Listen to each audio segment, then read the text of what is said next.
In Bronxville, what's up, Tom? Hey, Mike, thanks for taking the call. I just wanted to ask you something.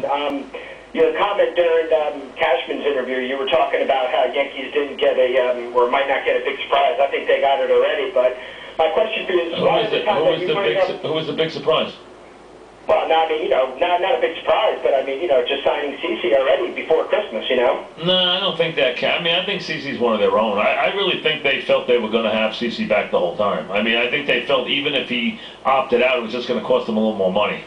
Let me ask you this, though. Why every time that you talk about Swisher and Teixeira, you put Swisher on the same page with Teixeira? He is not on the same page No. I'm just talking about, listen. A bigger pass from you, man. I don't get it. Wait a second. What are you going to do with Teixeira? Are you going to cut him? Tell me, what do you want to do with him? I'm not saying that. Listen. Well, what do you want to do to him? I mean, if Cashman can trade him, and we can. You can't trade that contract. Trade him for what? Why are you giving him a pass, though? I'm not giving him a pass. You got to be real. You got to be realistic. You're talking about a guy who, during the season, had 39 home runs and played Gold Glove first base. Comparing him to Swisher, Teixeira's a borderline. If he keeps on putting up the numbers, going to be in the Hall of Fame. Wait a second. You just wanted to get rid of him. You just wanted to dump him. You want to dump him because he didn't get a hit in his 5 games. I didn't dump him. I said if we can get something in value for him. And then get what? Listen, I don't know, but I mean, wait a second. He's getting it done in the postseason. Well, again, does that mean he's never going to get it done? That's really not my point. My point is that you give him the pass. Wait a second. Use your brain. He's not going anywhere. I understand that, but he still gets a pass. Well, wait a second. What would you like me to do to him? All the years Ewing put up numbers, you and Dog used to kill Ewing. What? I never killed. You know what? Hey. I never, ever killed Ewing. Not once.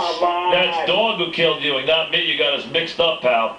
I never killed Ewing. I supported Ewing all the time. I said we'd miss Ewing's 25 and 10 when he was gone. I always supported him. Dog killed him. I always supported Ewing. Always. Here's the thing. Typical Yankee fan. No. Typical front-running Yankee fan. Get rid of him. He's a bum. I want a guy who's going to hit 500 when I go to the postseason. I don't care what he does in the regular season. Dump him off my team. That's what you want to do.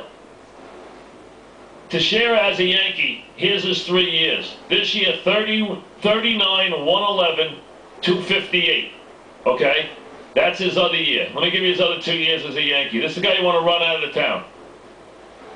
Because you decided you have to win in the postseason every single year. Here you go. 2009, 39, 122, 292. Get rid of that bum. All he did was go 39, 122, 292, score 103 runs, and play a Gold Glove first base. Oh, and the year after that, 33, 108 with 113 runs scored. Get rid of that bum. And then this year, 39, 111. But that bum can't hit in the postseason. He's a bum.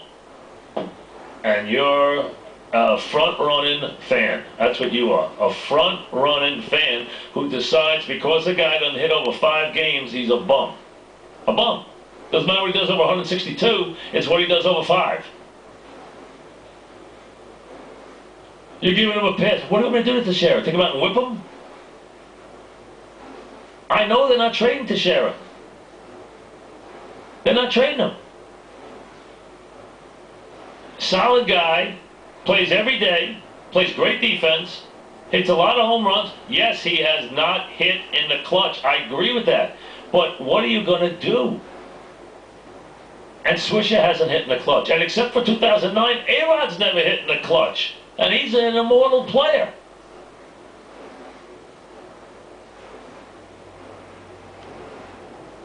See, the way baseball's changed is it used to be that you never decided if a guy was good or bad based on what he did in the World Series. Never. Never did you decide. Now, with 3 rows of playoffs, even if you only play 5 games, you decide that the guy is a bum based on 5 games, not 162 games, 5 games. So you're talking about Mark Teixeira could have a bad week somewhere. and that's it. He's a bum. Okay? That same guy would have decided, I told you this before, that Yogi Berra was a bum after his first 2 World Series, because he was about, his first 3 World Series, Yogi Berra hit about 140 combined for his first 3 World Series. Then became one of the clutchest hitters of all time, including hitting 2 home runs in Game 7 of the World Series. 2 home runs in Game 7 of a World Series game. That bum who couldn't hit the first 3 World Series, he played it. You can't be that short-sighted. You cannot devalue the man's career based on the fact that he has had a bad 80 at-bats or 60 at-bats with the Yankees in the postseason. It doesn't make sense.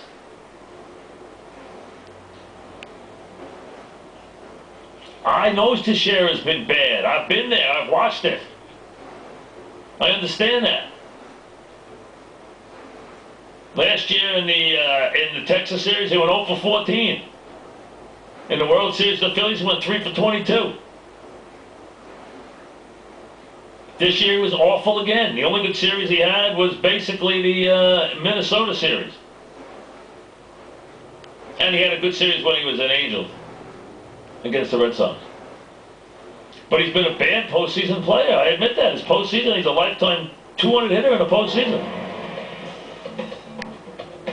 I admit that. He's been a terrible postseason player. With the Yankees, he is, his average is 170 in the postseason in 27 games. That's terrible.